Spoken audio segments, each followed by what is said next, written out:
Good morning, ladies and gentlemen. Welcome back to another pre-market stream. Yeah, so far the markets have been ripping for like the past, like 2 or 3 days, maybe now 3 days, I think.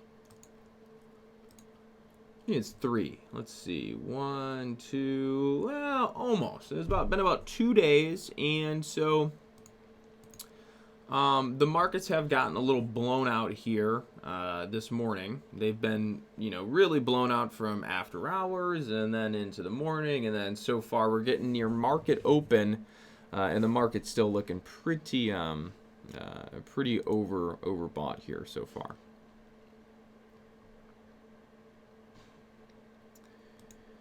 So for right now, we're probably going to be watching the market bearish at open, at least for now. It doesn't mean that we'll remain bearish the whole day.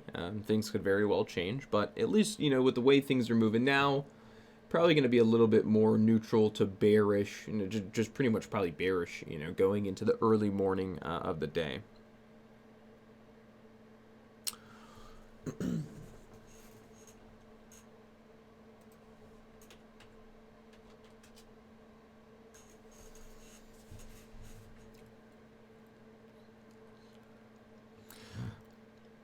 Good morning, everybody. Hello. So yeah, we'll cover this here again real briefly, but long story short, seen up to, hold on. Again, seen as high. I'm seeing as high as like 294 right now on the day that we could possibly get to. For right now, that'll of course change a little bit, but. As high as 294, the market's already been diverging going up into the upper channel. So I got to say, we got to remain bearish. You might see it over 293.40, but regardless, pretty much starting to get bearish on the market for the open, looking for a pullback to occur. And then maybe like a dip, and then we bounce up and go long on the day. Something like that is what I'd watch. The higher we go up pre-market, the more bearish I'll be. So the lower we go pre-market, the less bearish. The higher we go, the more bearish here. Okay. Yeah, so there's a lot of optimism in the market because you have mRNA, which skyrocketed pre-market from like 68 all the way to 94 on news of a vaccine, which, yeah, I mean, like, no, totally. So there's a lot of hype behind this. It's really blown out. It's already got a bearish divergence now, so it's really not a good top to be long. So I'm going to be bearish mRNA going into the open. Depending on where we open. If we open really low, somehow drops out, won't be short bias. If we stay up really high, bounce back towards the 94 price, then I'm going to remain more short bias. But this is just really blown out. We're almost to 100. I could really see a lot of FOMO on this, maybe blow it out to 100. That's the thing is a lot of people want to short this and a lot of people want to long this. This might create the most perfect storm to have a really squeezy stock with a lot of nice shorts, a lot of nice longs, because it's just such an active stock so far and so much volume, and a lot of people are trading it, a lot of people are shorting, a lot of people are long. It could create a good trading environment today, absolutely. Still, with that being said, I would be more bearish going into the open, at least for now, given the price we are at. Now, at the end of the day, I know this is, yeah, I mean, that's just a straightforward. There we go with mRNA. So what's on the watch list today? mRNA. I still have to go through my scanners. I haven't had, didn't have enough time to get through everything I wanted to get through, but I got a couple random ones that I'm not even going to talk to you guys about because you're not even going to like them, most likely. They won't appeal to you guys. But I got a couple ones that I'll be watching short bias, but we'll keep an eye on mRNA. We'll keep an eye on the SPY, of course. We are going to closely keep... Oh, here's another one for you. CODX.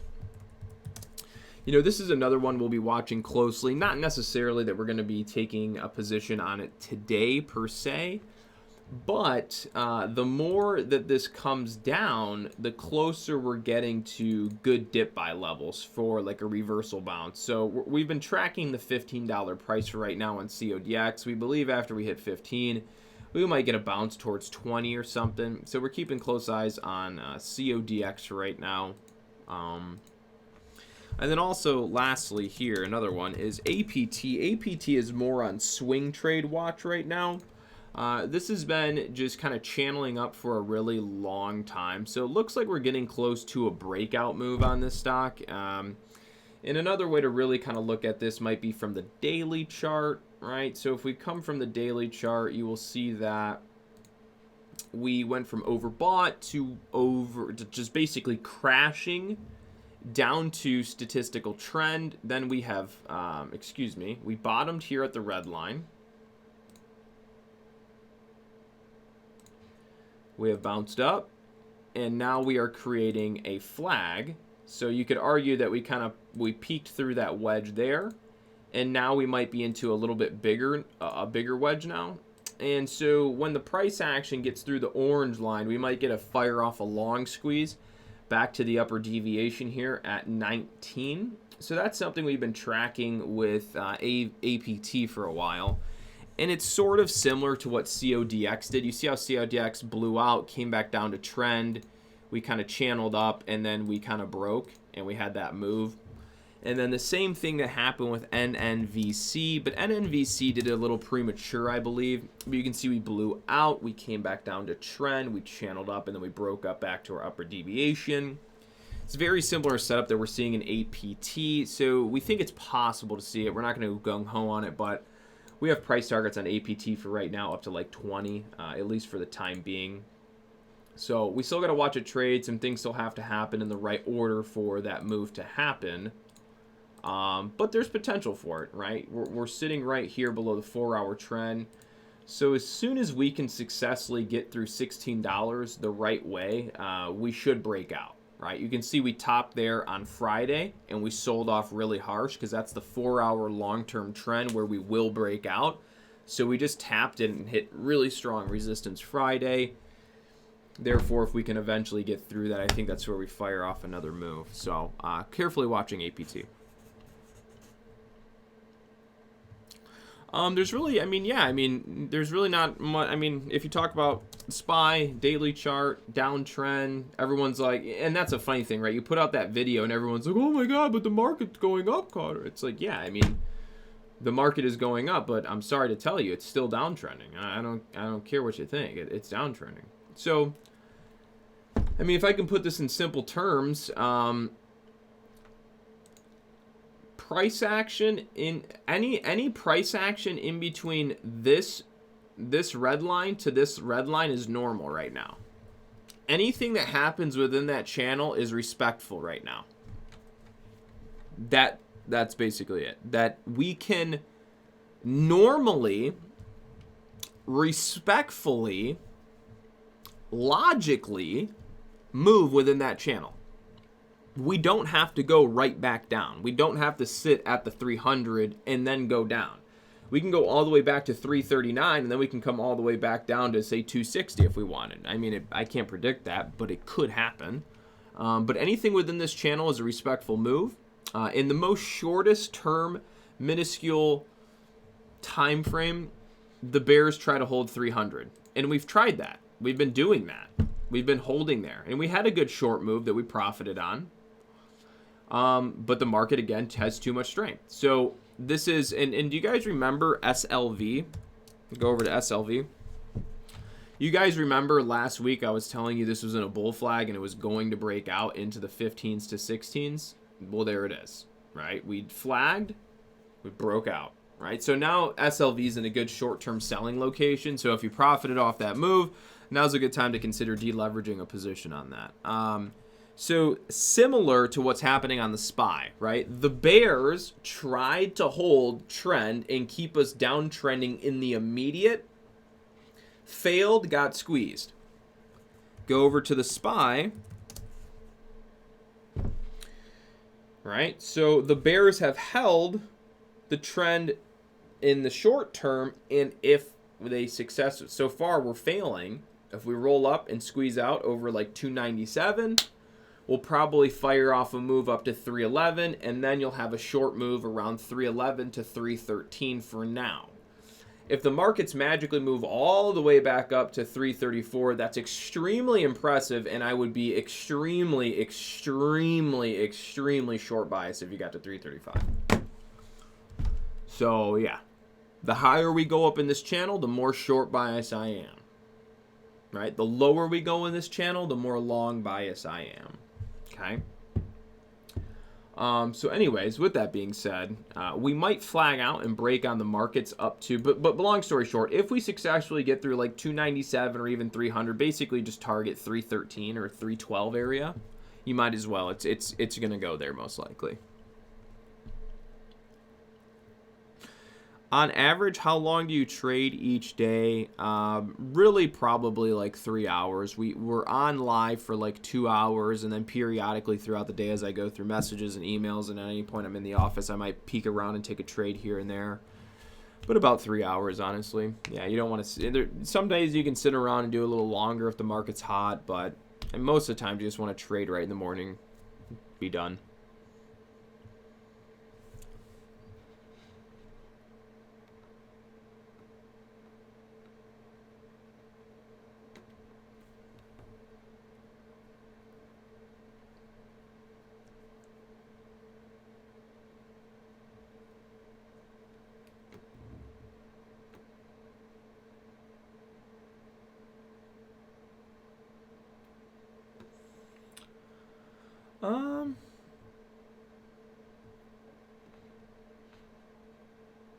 All right, so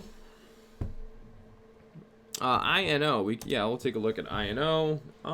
Yeah, INO actually might be getting ready to squeeze today. Actually, that's kind of the way it's push up, pull back down, hold up, side hold, squeeze up.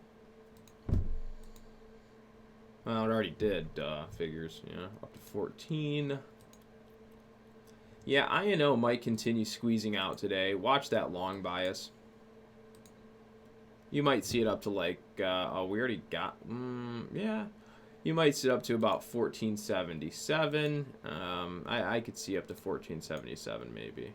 So, yeah, maybe down to 1377 to 1470. It's possible. We'd have to be breaking away from this range, which we might be. So, your next potential entry on INO is going to be down at 1376. We're going to try and hold a 2 standard deviation channel. If we can successfully, we can break away from the channel, maybe up to 1475. But again, that would have to happen there. So anyways, just watch INO long down at like 1375 for now, 1380.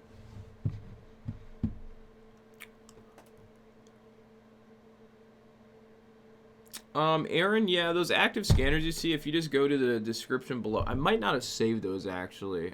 Never mind, but just check back in a couple days. But long story short, I'm just going to leave the links in the description below, and then you can just basically copy those links, install them on your trade ideas, and you'll have the exact same scanners.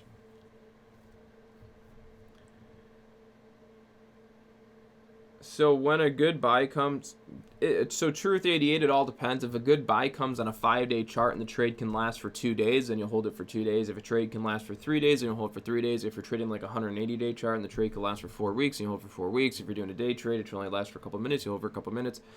So again, it's really all depending on basically what you're doing, right? Yeah, you don't want to take a screwdriver, when you need,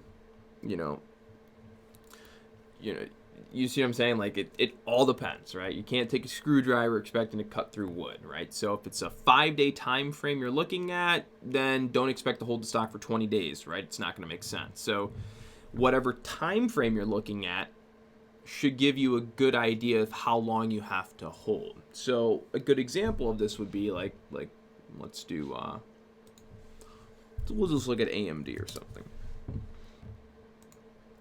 So we'll do AMD on a 20-day chart. So on a 20-day chart, we can see this go from high of channel to low of channel, maybe over the course of, or just look over the course of 4 or 5 days, right? Low, up 1, 2, 3, 4, 5, 6, 7 to high of channel, right? So it took 7 days right here to get to the high of that channel. So if you're trading this 20-day chart, you should expect that it's going to basically take you, 7 days to 10 days to go from the high to the lows, right? And if you're looking at, if you look at a 5-day chart now, right? If we go look at, say a 5-day, 5-minute chart, to go from the low of the channel to the high, it can take, basically 1 to 2 or 3 days, right? 1, 2, right? If we do a 1 minute chart, right, you could be low to the highs in basically a day time frame, okay? Because so the best way to wrap up what I just said is, if you always understand that it does not matter the time frame you're trading in, but the markets are always trending in a specific channel and or cycle, then regardless the time frame, you'll always know if a stock is oversold or overbought in regards to that specific time frame. So you could be on a 180-day chart and the stock is in a buy, but on the 1 minute chart, the stock is in a sell. So the 1 minute chart is going to dictate the 180-day 4-hour chart pulling back for the first hour of that day, then going bullish for the remainder of that day. So on the 1 minute chart, you have a short for 30 minutes, and then on the 4-hour chart, it's a buy, and then you hold that for, 2 weeks, right? So it doesn't matter the time frame. Stocks are always trending, and there's always a channel, and there's always a statistical trend and cycle that they would normally like to follow, okay? And then your trades will be based off of that system in that time frame, okay?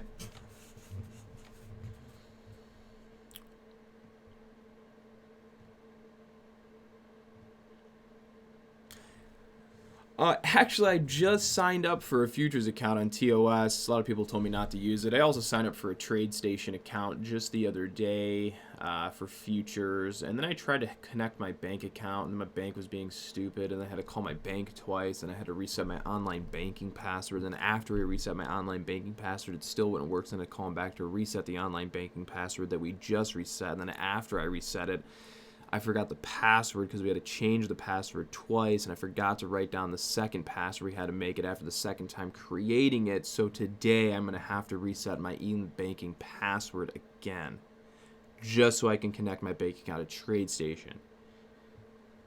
My life in a nutshell, a shit show.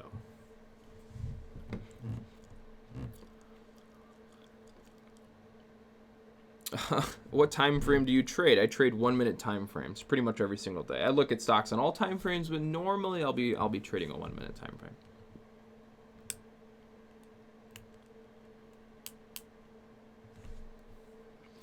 What happens when time frames conflict? You must notice that they conflict and do your job to not be in a conflicting argument. That's what you have to do. That's your job. Right? The world can't do anything for you other than that's it. If they conjoin at that moment in time, it's your job to know that and then do your best to avoid it.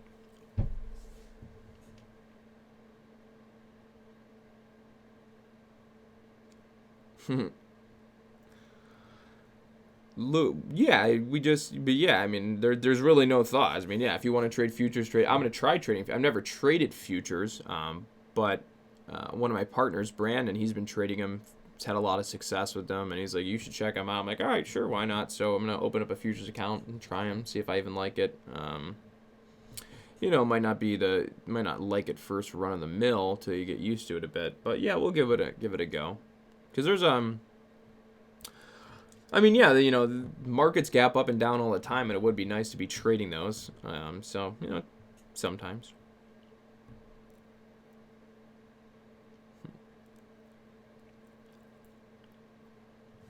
Cron? ACB, that's another one. ACB's been ripping off of earnings, so this is throwing a lot of excitement into the marijuana market right now, at least. There's really I don't really see a wedge pattern on Cron right now. Cron's just downtrending, so, you crossed over your regression trend in the downtrend, so you usually go up to test, right here at about 734. If you're extremely lucky, it goes to 10, and then you start selling at 8, and you start selling at 10. So, it's downtrending, and you'd be really, really lucky to see that at $10. Extremely lucky.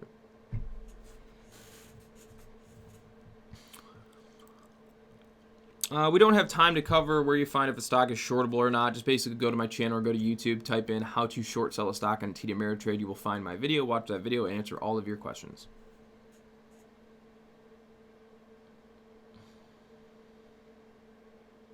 How do you get the trending symbol on your watches? I don't know what that actually means, so I couldn't tell you.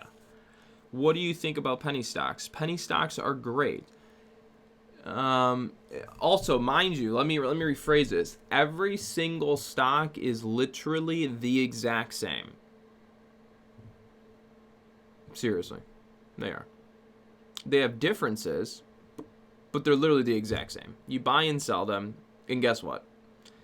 They all literally do the same thing, sometimes a little bit different, but they all do the same exact thing. Penny stocks do the same thing as a large cap stock, and a large cap stock is pretty much the same thing as a penny stock. You can buy it, you can sell it. The only thing are their differences and their qualities that can make them trade a little different.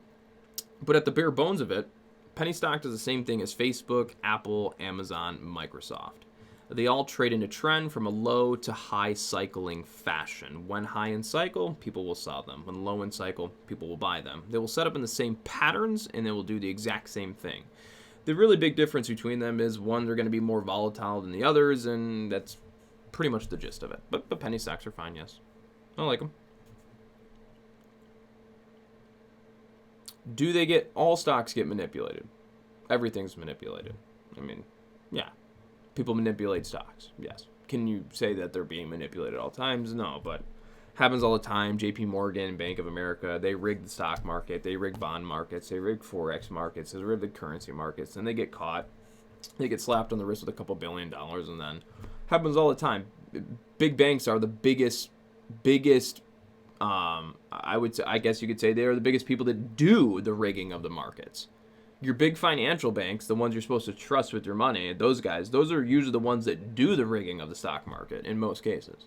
So, you know what I mean? Like, it's kind of ass backwards when you think about it.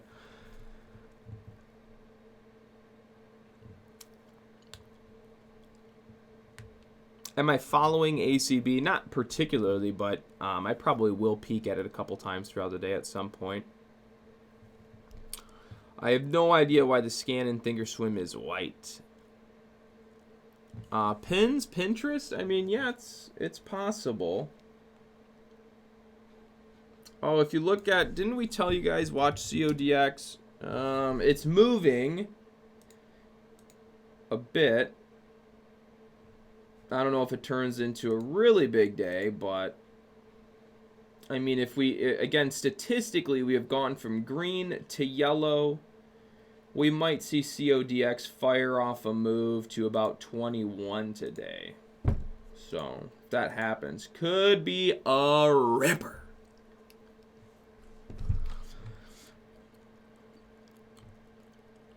My thoughts on unusual options trading. It's a great idea. We have an unusual Dave Hahn in our Elites trading program has built with somebody else an unusual option scanner that they use pretty frequently in our room. I haven't used it much myself, so I can't attest to exactly how to use it. But yeah, we have an unusual option scanner that a lot of our Elites trading students and traders will use. But yeah, you've probably heard of Pete and John Najarian. They actually used to be professional football players, and now they're professional options traders.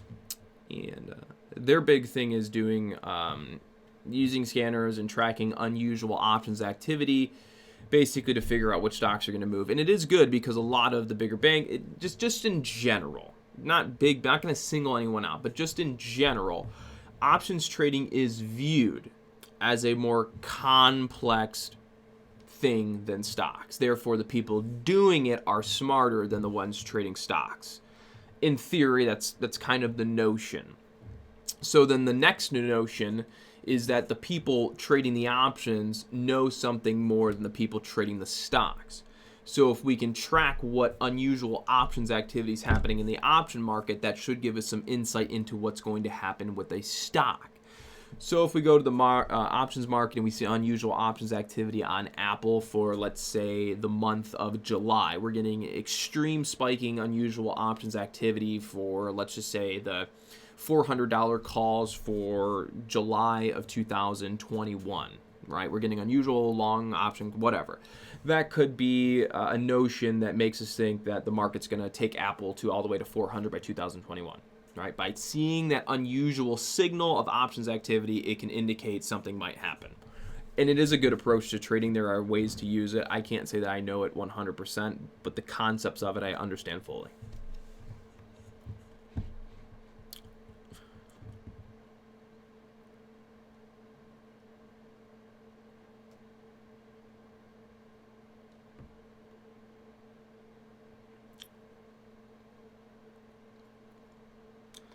Okay, it's 8:59, boys and girls. I'm gonna run. I'm gonna get going. I'm gonna hop back to our private group. I appreciate you guys all tuning in. Make sure to check out our website for any of the products and things that you see on our screen, volume scanners, all that stuff. Everything that's pretty much on the screen is on our website. Trading chat rooms, all that good stuff. I will see you guys tomorrow morning for another trading day. Before we go, last thing, let me just double check. Market's still pushing higher, so we're basically going to. We're going to have potential targets as high as 295.51 on the day right now, okay? That will probably get higher too as well. So with that being said, ladies and gentlemen, everybody take care. Have a great day. I'll see you on the next one.